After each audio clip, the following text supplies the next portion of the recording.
Telugu cinema నవలలని సినిమాలుగా రూపొందించి అరుదైన విజయాలు సాధించిన నిర్మాత దుక్కిపాటి మధుసూదనరావు.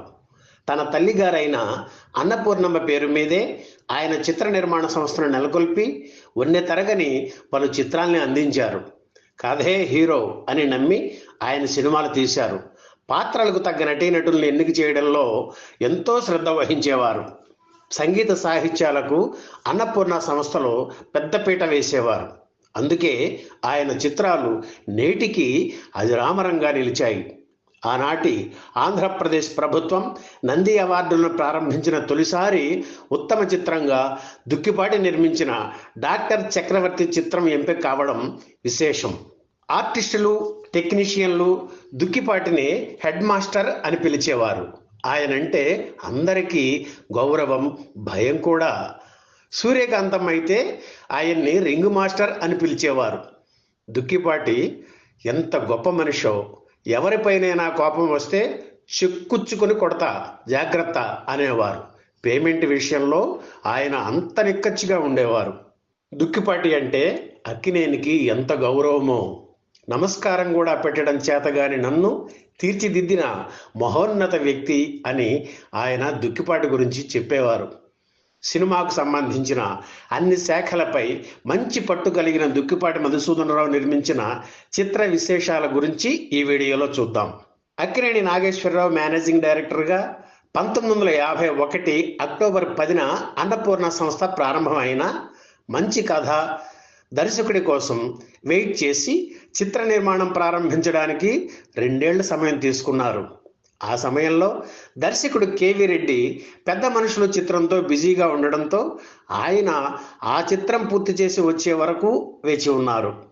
అన్నపూర్ణ వారి తొలి చిత్రం దొంగరాముడు. ఈ చిత్రంలో అక్కినేని, సావిత్రి ఒక జంటగా, జగ్గయ్య, జమున మరో జంటగా నటించారు. 1955 అక్టోబర్ 2న విడుదలైన ఈ చిత్రం సూపర్ హిట్ అయింది. ఈ సినిమాను తమిళంలోకి డబ్ చేయగా అక్కడ కూడా బాగా ఆడింది. బెంగాలీ నవల నిష్కృతి ఆధారంగా దుక్కిపాటి నిర్మించిన 2వ చిత్రం తోడికోడళ్ళు. ఆదుర్తి సుబ్బారావు దర్శకత్వం వహించిన తొలి సినిమా అమర్ సందేశం చూసి ఆ సినిమా తీసే అవకాశం ఇచ్చారు దుక్కిపాటి. అక్కినేని, సావిత్రి జంటగా నటించిన తోడికోడళ్ళు చిత్రంతోనే గాయని పి. సుశీలకు తొలిసారిగా హీరోయిన్కు పాడే అవకాశం కల్పించారు దుక్కిపాటి. 1957లో వచ్చిన తోడికోడళ్ళు చిత్రాన్ని తమిళంలో ఎంగళ్ వీట్టు మహాలక్ష్మి పేరుతో నిర్మించారు. 2 భాషల్లోనూ ఈ సినిమా బాగా ఆడింది. బెంగాలీ చిత్రం అగ్ని పరీక్ష ఆధారంగా 1959లో మాంగళ్య బలం చిత్రాన్ని నిర్మించారు దుక్కిపాటి. ఆదుర్తి దర్శకత్వంలో అక్కినేని, సావిత్రి జంటగా ఈ చిత్రం రూపుదిద్దుకుంది. ఈ సినిమానే మంజల్ మహిమై పేరుతో తమిళంలోనూ తీశారు. 2 భాషల్లోనూ శతదినోత్సవం జరుపుకున్నది. ఆ తర్వాత వెలుగు నీడల చిత్రం వచ్చింది. అక్కినేని, సావిత్రి జంటగా నటించిన ఈ చిత్రానికి ఆదుర్తి సుబ్బారావు దర్శకత్వం వహించారు. ఆచార్య ఆత్రేయ రాసిన పాటలు ఆయనకు మంచి పేరు తెచ్చాయి. ఇదే చిత్రాన్ని తూయ ఉల్లం పేరుతో తమిళంలోనూ తీశారు దుక్కిపాటి. 1961లో అక్కినేని తొలిసారి ద్విపాత్రాభినయంతో ఇద్దరు మిత్రులు చిత్రాన్ని నిర్మించారు దుక్కిపాటి. తాషేర్ ఘర్ అనే బెంగాలీ చిత్రం ఆధారంగా తయారైన ఈ చిత్రంలో సావిత్రి హీరోయిన్గా నటించకపోవడం గమనార్హం. ఆమెకు తగిన పాత్ర ఇందులో లేకపోవడంతో రాజసులోచన, ఈవి సరోజాలను హీరోయిన్లుగా ఎంపిక చేశారు దుక్కిపాటి. ఆదుర్తి దర్శకుడు. రజతోత్సవం జరుపుకున్న అన్నపూర్ణ వారి తొలి చిత్రం ఇదే. ఇద్దరు మిత్రులు చిత్రంతోనే గేయ రచయిత దాశరథి సినిమా పాటల రచయితగా పరిచయం అయ్యారు. ఆ తర్వాత చదువుకున్న అమ్మాయిల చిత్రాన్ని నిర్మించారు. ఆదుర్తి దర్శకత్వంలో అక్కినేని హీరో. చిన్న చిన్న పాత్రలు పోషిస్తూ ఎదుగుతున్న నటుడు శోభన్ బాబుకు చదువుకున్న అమ్మాయిల చిత్రంలో ఏకంగా ఆనాటి సూపర్ హీరోయిన్ సావిత్రికి భర్తగా నటించే అవకాశం కల్పించారు దుక్కిపాటి. అంతవరకు అన్నపూర్ణ వారి అన్ని చిత్రాలు మద్రాసులోని వాహిని స్టూడియోలోనే తయారయ్యాయి. కానీ ఆ సంవత్సరం వాహిని స్టూడియోలో కార్మికుల సమ్మె కారణంగా హైదరాబాద్ వచ్చేసి సారథి స్టూడియోలో చదువుకున్న అమ్మాయిల చిత్రాన్ని నిర్మించారు దుక్కిపాటి. 1964లో డాక్టర్ చక్రవర్తి చిత్రాన్ని నిర్మించారు దుక్కిపాటి. ఒక తెలుగు నవల ఆధారంగా తయారైన తొలి చిత్రం ఇది. కోడూరి కౌసల్యాదేవి రాసిన చక్రభ్రమణం నవల ఆధారంగా తయారైన ఈ చిత్రానికి ఆదుర్తి దర్శకుడు. అక్కినేని, సావిత్రి, జానకి ప్రధాన పాత్రలు పోషించారు.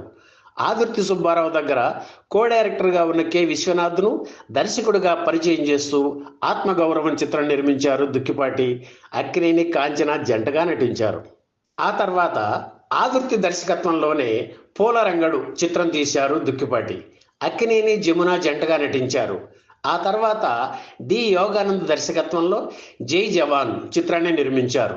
అక్కినేని, భారతి జంటగా నటించారు. భారత్, పాకిస్తాన్ మధ్య జరిగిన యుద్ధం ప్రధాన అంశంగా మొదట రూపొందించారు. అయితే ఆ తర్వాత జరిగిన తాష్కెంట్ ఒప్పందం వల్ల ప్రభుత్వం ఆంక్షలు విధించడంతో చిత్రంలోని ఆసక్తికరమైన సన్నివేశాలు తీసేయాల్సి వచ్చింది. అందువల్ల జై జవాన్ ఆశించిన విజయం సాధించలేదు. అనంతరం అన్నపూర్ణ ఆర్ట్ పిక్చర్స్ పతాకంపై అమాయకురాలు, విచిత్ర బంధం చిత్రాలు తీశారు దుక్కిపాటి. అన్నపూర్ణ పిక్చర్స్ సంస్థకు సంబంధం లేకుండా దుక్కిపాటి ఆయన కుటుంబ సభ్యుల కోసం నెలకొల్పిన సంస్థ ఇది. ఆ తర్వాత బంగారు కలలు, ప్రేమలేఖలు, రాధాకృష్ణ, పెళ్ళిడి పిల్లలు చిత్రాలు నిర్మించారు దుక్కిపాటి. ఆయన తీసిన చివరి చిత్రం అమెరికా అబ్బాయి. స్వరాష్ట్రంలో తెలుగు సినిమా అభివృద్ధి సాగాలన్న సదుద్దేశంతో సారథి స్టూడియో మొదలైంది. అయితే హైదరాబాదులో తెలుగు చిత్రాల నిర్మాణం జరగక 1962లో ఆ స్టూడియో మూసివేశారు. ఆ స్టూడియో తెరిపించి 1963 నుంచి వరుసగా 12 చిత్రాలు అందులోనే తీశారు దుక్కిపాటి. ప్రతి చిత్రంలోనూ ఏదో ఒక వైవిధ్యాన్ని చూపించడానికి కృషి చేసిన దుక్కిపాటి చిరస్మరణీయుడు. అంతేకాదు, సారథి స్టూడియో కోసం ప్రత్యేకంగా ఆత్మీయుల చిత్రం నిర్మించి ఇచ్చారు. ఈ సినిమాలోనే అక్కినేని సరసన వాణిశ్రీ తొలిసారిగా హీరోయిన్గా నటించే అవకాశం కల్పించారు. ఈ వీడియో మీకు నచ్చితే లైక్ చేయండి, షేర్ చేయండి, వెంటనే సబ్స్క్రైబ్ కూడా చేయండి.